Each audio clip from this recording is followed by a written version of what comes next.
Grabe mga ka-dreamers, ganito pala yung technique sa paglilinis nga ng napakaruming electric fan. O di ba sobrang galing naman nun? Kaya naman sa video na ito mga ka-dreamers ay akin ding susubukan. Sapagkat napakarumi na nga nitong aming electric fan na tila ba isang taon na yatang hindi nalilinisan. Charot! Bale, ang kailangan nga lamang unang gawin ay basain itong electric fan. Pero dito sa case ko mga ka-dreamers ay gumamit ako riyan ng spray na nilagyan ko nga ng joy. Dahil napakarumi na nga ng hélice nito kaya naman doon ako nagpo-focus sa pagpupuslit. Subalit aking napapansin mga ka-dreamers, napakahina maglabas ng tubig nitong aking spray. Mabuti na nga lamang at mayroon sinakuyang isang spray na ginagamit nga niya sa pagtatato. Kaya naman hiniram ko na lamang muna para mas mapabilis ang pagbabasa ko nga nito mga to yung bahagi na napakaraming gabok. Kaya kung napakarumi na rin nga pala mga ka-dreamers ng electric fan nyo tulad nitong sa amin ay napakaganda ng life hack na ito. Sapagkat hindi mo na nga kailangan baklasin ang inyong electric fan para malinisan lamang ng maayos ang hélice at ang loob nga nito. Dahil ang kailangan nga lamang gawin ay sprayan tapos balutan ng plastic. O di ba napakaganda nga naman talaga ng ideya na ito sapagkat lalo na kung ikaw ay busy sa buhay. Yung tipong wala ka na talagang oras sa paglilinis ng mga bagay-bagay sa inyong bahay tulad na lang ng inyong electric fan. Bali tinulungan na nga pala ako riyan ni mama sa pagkiklip nga nitong ibaba ng plastic. At kasunod naman ay akin ng isinaksak. So ayan mga ka-dreamers, nagawa ko na yung life hack sa paglilinis nga ng electric fan. Subukan natin kung effective nga ba na kapag daw nilagyan ng plastic itong electric fan at binuhay ay bigla na lamang daw mawawala yung gabok or yung dumi-dumi tulad ng gabok ay pupunta na daw dito sa plastic. Tignan natin kung effective nga ba itong napakagandang life hack para sa paglilinis nga ng electric fan na napakarumi. Kaya kung effective ito mga ka-dreamers, ganito na rin ang gawin ninyo sa inyong electric fan. Subukan na natin. Bubuhayin ko na. I-try agad. Yan. 1 2 3 Go! Ayan na, ayan na. Napunta na nga sa ano. So yan, as you can see, kita nyo. Hahayaan lamang natin mga ka-dreamers siyang buhay para mas maging nalinis ka. Oh, ayan ang dumi. Ito.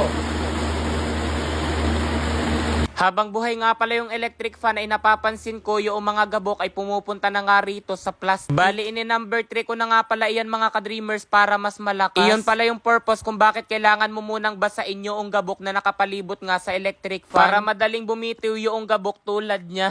Bali, makalipas nga ang ilang minuto mga ka-dreamers ay pinatay ko na. So yan mga ka-dreamers, the moment of truth na tayo. Aalisin ko na yung plastic na ibinalot ko rito sa electric fan. Tignan natin kung talaga nga bang naging malinis na yung electric fan pagkatapos kung paikutin ng may plastic.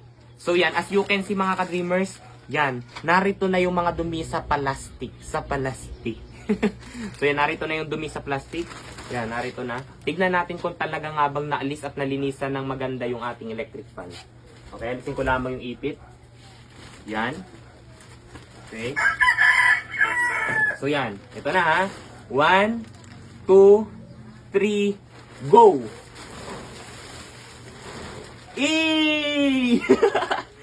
So yan mga ka-dreamers, naging malinis na nga yung electric fan natin. Grabe, ganito lamang pala yung napakadaling paraan sa paglilinis ka ng napakaruming electric fan, lalo na yung hélice niya. Tingnan nyo mga ka-dreamers yung hélice niya, oh. Napakalinis na. So yan, napakalinis na nung kanyang hélice. Itong kanyang balot, malinis na. Oh, di ba? Grabe, ganun lamang pala. And ito lang mga ka-dreamers yung lagay ng ating plastic. Napakarumi na ng aking plastic nga na ginamit. Ganun lamang pala yung napakadaling paraan sa paglilinis nga ng electric fan. So yan. Kaya kung napakarumi na rin mga ka-dreamers ng electric fan ninyo, subukan ninyo ang life hack na ito. Mas mapadadali. Diba? Oh! 49,500! I won! 83,100. Ngayon mga ka-dreamers, tuturuan ko kayo kung paano kumita ng napakalaki rito kay PH Pasay. Nasa comment section lang ang link para mag-register at mag-deposit. Huwag nyo kalimutan mag-screenshot sapagkat mamimigay ako ngayon sa GCash. So yan, maglaro ako ngayon dito kay Super Ace. Play! Ito yung pinakamaganda, scatter agad sapagkat may 10 spins siya mga ka-dreamers. 400 na agad oh. O yan yung scatter na sinasabi ko.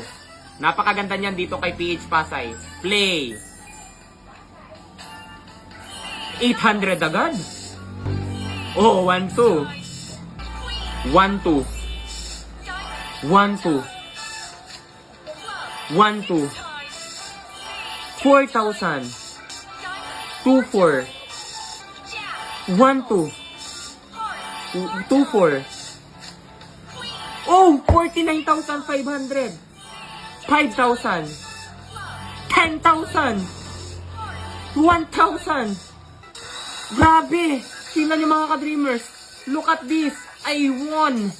83,100. Ang akin lang tinaya, 200 pesos. Oh, di ba napakadali lamang talaga kumita rito kay PH Pasay. Kaya kung nais nyo rin kumita mga ka-dreamers, nasa comment section lang ang link para mag-register at mag-deposit. Huwag kalimutan mag-screenshot at ilagay sa comment section sapagkat mamimigay ako sapagkat nanalo nga ako. Ang daming sapagkat pero dahil ako'y tuwang-tuwa, mag-register at mag-deposit na kayo. Yun lang.